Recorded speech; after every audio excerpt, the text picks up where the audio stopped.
वरना ये गाड़ी देंगे, अरे वरना ये गाड़ी देंगे, सीना में हम तिरंगा।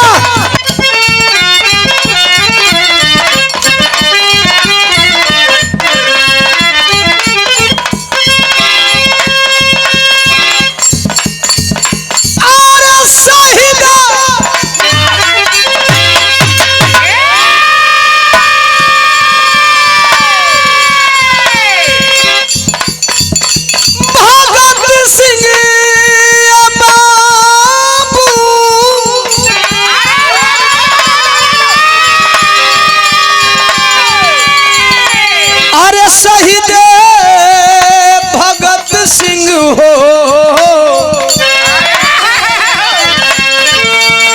चूम लिहले फांसी रे हंसी के, चूम लिहले फांसी हंसी के, शहीद भगत सिंह।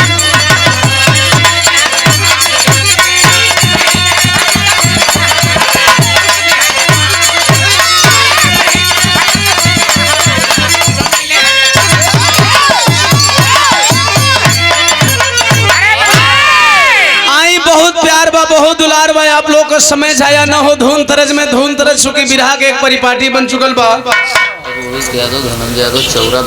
रोहित यादव धनंजय यादव चौरा बिजौरा साइड से 200 रुपया भैया लोगन के प्रणाम है। पकड़बा कभी जी तमाम आवाम के कोट कोट सन्मान आशीर्वाद में शांति स्नेह दुलार का कामना बा। आई एजा ये हमार भारत के उ समाज बैठल बा जौना समाज के ए जनला का जरूरत बा कि ए भारतीय लोगों के बीच में अम्बेडकरवाद और समाजवाद का मतलब क्या होता है। अरे बाबा शहीद कहल के जाला, शहीद लोग हो काहे जाला का? कोई का प्यार में मरे वालन के शहीद कहल जाला का? अरे ना भैया, बेचारा एगो कटा गइल बा, एकर गिनती शहीद में होई का? वो बेचारी के मार वकील मारत अनुसार कर मरी जाए तो ओकर गिनती शहीद में होई का? शहीद कहल के जाला। और अम्बेडकरवाद समाजवाद का वास्तविकता का बा। आइए थोड़ा इस पे प्रकाश हो जाए। एक शहीदी बिरहा इधर से भी आओ तो।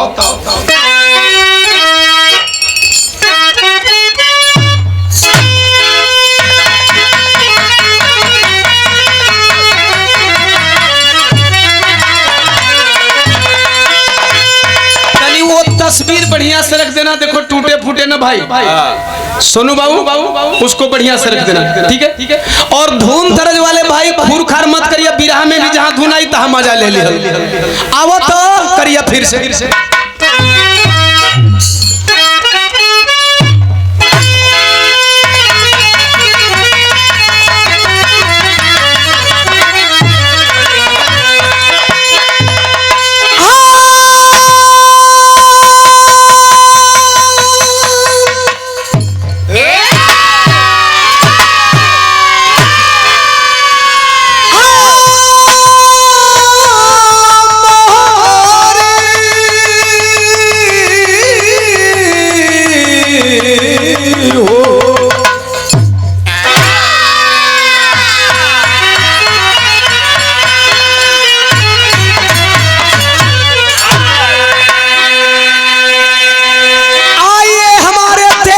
शहीदों ने शहादत दी।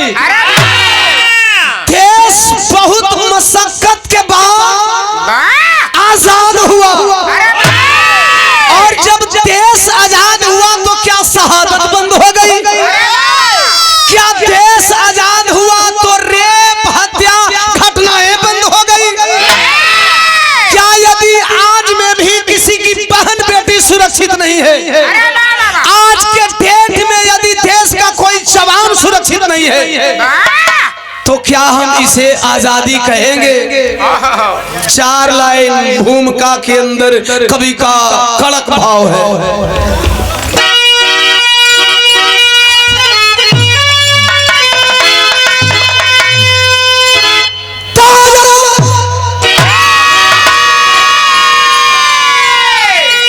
मिली जब आजादी वतन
भारत पे करता चढ़ाई।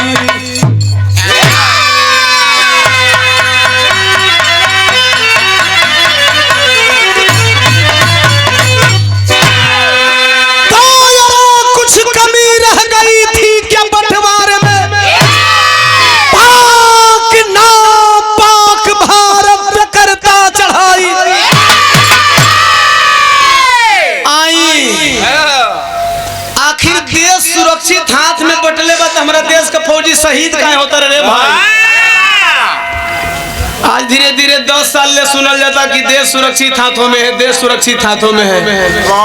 आइए इसकी शुरुआत कहां से हुई थी, कुछ सत्य बताने जा रहा हूं। कुछ सत्य ऐसा है कि कुछ लोगों को हजम भी नहीं होगा, लेकिन हम कबो कबो चाहिला कि कुछ आदमी के बदहजमी होखे। बदहजमी होला तो पेट साफ होला। बिरहा में कव्वाली लगिल हमार पर्सनल कंपोजिशन बा।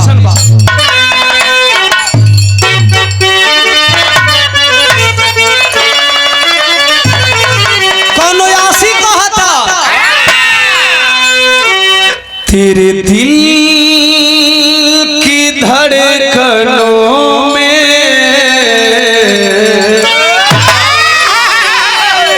तेरे दिल की धड़कनों में बस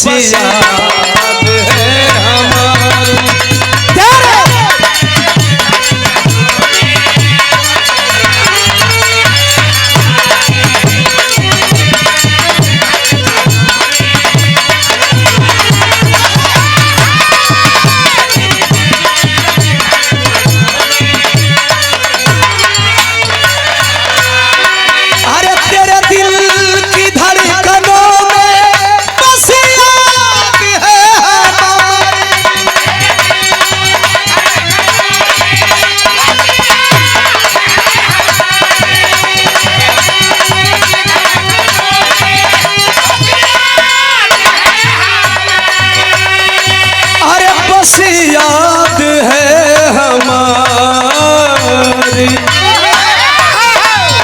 हम तुम मिले दोबारा, हम तुम मिले दोबारा, फरियाद है तुम्हारी। हम तुम मिले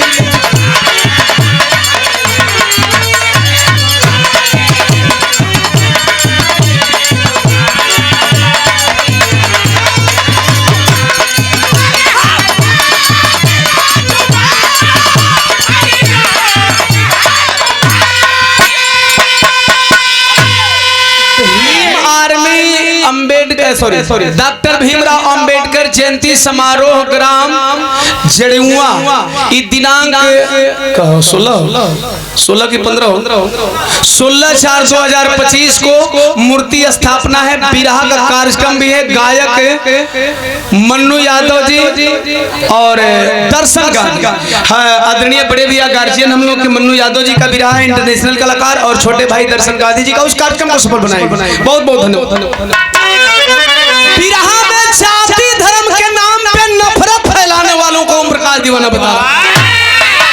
मैं बोल रहा हूं ओम प्रकाश दीवाना, सुन लो। जाति धर्म के नाम पे लोगों को बांटने वालों, जाति धर्म के नाम पे लोगों को बरगलाने वालों, और जाति धर्म के नाम पे लोगों को लड़ाने वाले, सबसे ले लो पंगा हमसे कह रहा है। अरे जाति धर्म के पिल्लों, अरे जाति धर्म के पिल्लों, लेना न हमसे।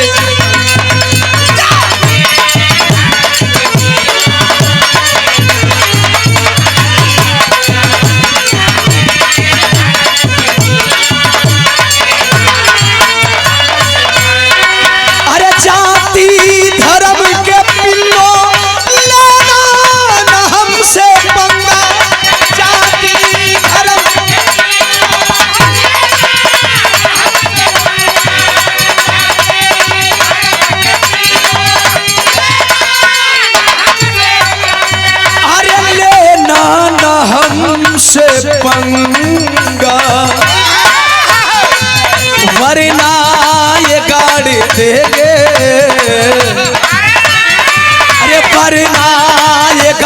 देंगे, सीना में हम तिरंगा भरना ये गाड़ी देंगे। अरे सीना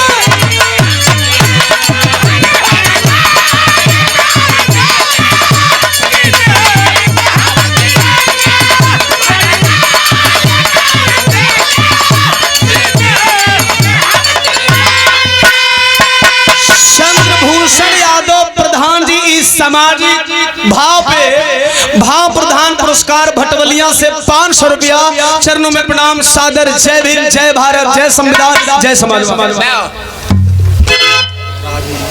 राजमणि चूड़ी से 100 रुपया चरणों में प्रणाम भैया के तमाम आवाम के बहुत बहुत। रुक जा, डिमांड वाली बात कम हुई, पहले काम वाली बात हो जाए। यह गीत मिशन है, हम केवल गीत मनोरंजन के लिए नहीं गाते हैं। अगर हमारा बिरहा हमारी गाय गीत उठा लेंगे और उसको समझ लेंगे तो वही मिशन हो जाता है। मिशन मतलब केवल अपने महापुरुषों का नाम लेना ही मिशन नहीं है। मिशन मतलब इस समाज को समाज की मुख्य धारा से किस तरीके से जोड़ा जाए, यही मिशन। यही हमारे महापुरुषों का मिशन था। आर्थिक, राजनैतिक, सामाजिक क्षेत्रों में भागीदारी मिली। अब यहाँ एगो मजदूर एजा सब मजदूर बा, कोई खेत में मजदूरी करता, कोई मरीचा उगावता, कोई टमाटर उगावता, कोई पत्थर तोड़ता। ए साहब, हमार देश विश्व का पहला देश बा जहाँ शिक्षा पर भी जीएसटी लागू बा। लोग बतावे ले एक जमाना रहे कोनो जजिया कर लगा दे तो लोगन के बड़ा बुरा लगत रहे। कोनो शासक था जजिया कर लगा दिया था तो लोगों को बुरा लग रहा था। उन बुरा लगने वाले लोगों से ओम प्रकाश दीवाना सवाल करता है कि आज सभी समाज के बच्चों पे 18% जीएसटी लगाई गई है, अब आपको बुरा नहीं लगता क्या? अब आपको बुरा लगना चाहिए, क्योंकि शिक्षा हर समाज के लोगों को जरूरी है और गरीब हर समाज में है। गरीब केवल चमार धोबी बासी मुसर कोई कुर्मी नहीं खा, गरीब हर समाज में बड़ा है भैया। मजदूर करे वाला मजदूरी से पूछ लो, 18% का मतलब तोहरा अगर गणित नहीं आवत होगे तो थोड़ा ठेठ में बताए तनी। जे गणित का जानकार बा 18% का मतलब खाली समझ लो, राजनीतिक बात नहीं है, सामाजिक बात है। वो चाहे किसी भी बिरादरी का गरीब मजदूर व्यक्ति है, अगर 18% जीएसटी लगता है पुस्तक पे, पढ़ने पे, पढ़ाई पे, तो एगो गरीब के पास अगर 300 रुपया दिहाड़ी आई, 200 रुपया का खरीद कहो, 200 रुपया का खाना खोराकी काट दहलस, बचल 100 रुपया। ओकर लइका 5 में पढ़ता, मास्टर कह दिल कि 100 रुपया का किताब लेके आवे के बाद कल नहीं लेके आइबे तब मारो। डर के मारे वो लइका स्कूले नहीं खेजा।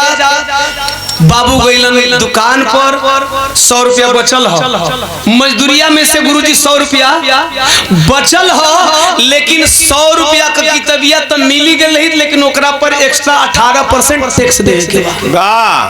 अर्थात आप समझिए कि 18 रुपया का मतलब शायद ओम प्रकाश दीवाना के लिए कुछ भी ना हो। मैं सबसे पहला एग्जाम्पल अपना देता हूँ, शायद मेरे लिए कुछ भी ना हो, बाबूलाल भैया के लिए कुछ भी ना। ध्यान दे, काम की बात सुन लिया करो, अपना काम की बात सुन लिया करो, मनोरंजन है। शायद दीवाना के लिए कुछ भी ना हो। यहाँ हमारे गुरुजी बैठे हैं, बल्ली को उस्ताद, बाबूलाल भैया के लिए कुछ ना हो, हमारे गार्जियन के लिए कुछ ना हो, लेकिन वो जो 100 रुपया बचाया है, 18 रुपया एक्स्ट्रा लगेगा साहब। वो जाता है दुकानदार के पास, दुकानदार कहता है किताब 100 रुपये की नहीं 118 रुपये की है। कल सब दमवा तो 100 रुपया लिखा है, कहा 18 रुपया जीएसटी है। अर्थात वह गरीब किताब लेकर के नहीं आएगा तो सुबह रोज या तो उसका बच्चा विद्यालय नहीं जाएगा या तो उसका बच्चा टीचर से मार खाएगा। ऐसी व्यवस्था भारत में चल रही है, ऐसी व्यवस्था भारत में चल रही है, और वह शिक्षा समाज के हर बच्चों के लिए है। अरे वाह वाह, तो नहीं पढ़ेगा इंडिया तभी तो अंधभक्त बनेगा इंडिया। प्लान तो यहाँ चल रहा है, तभी तो कुंभ आएगा। नहीं बनेगा इंडिया तभी तो कुंभ में मरेगा इंडिया। प्लान तो यहाँ चल रहा है। तो ये मिशन है। एक लाइन और बड़ी पसंद करी सबे, इहो इन साल को होली में भोजपुरी बिरहा सबसे टॉप पर है। सबसे ज्यादा रील बनल बा भोजपुरी जगतों के चाहे बिरहा जगतों के, सबसे ज्यादा कवन भाई होली मिलन तक लाइन तो हो ही जाए।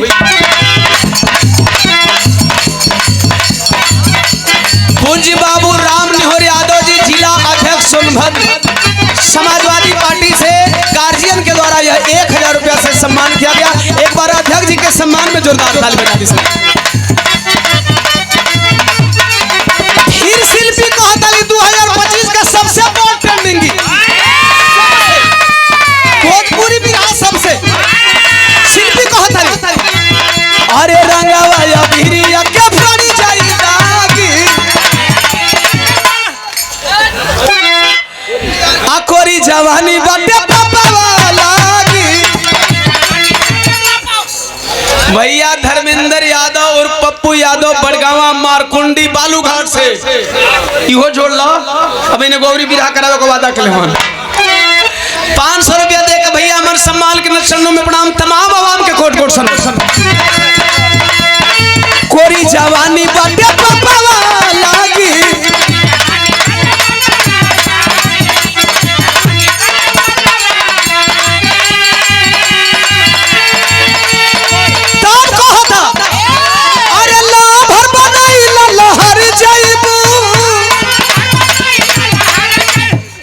चल दो पूरा के सुनल के बजावल हाथ उठा बता। ये नु प्यार है उस्ताद जी, ये नु प्यार है। बचपना में भी रावली उस्ताद से भइल है, बहुत मजा आई। और जब इधर आते हैं तब आपका आशीर्वाद मिलता है। आप पीठो ठोकले नहीं कि जो दीवाना ना कहीं रहबे विराजत रहबे नहीं गेर बदल देना नमवा बतावा। अच्छा ये हमारे छोटे भाई पंकज जायसवाल जी जिनकी यह व्यवस्था है बहुत बढ़िया बजाते हैं, इसमें कोई शक नहीं। तो अरे ला भर बनाई ला हर जाइबू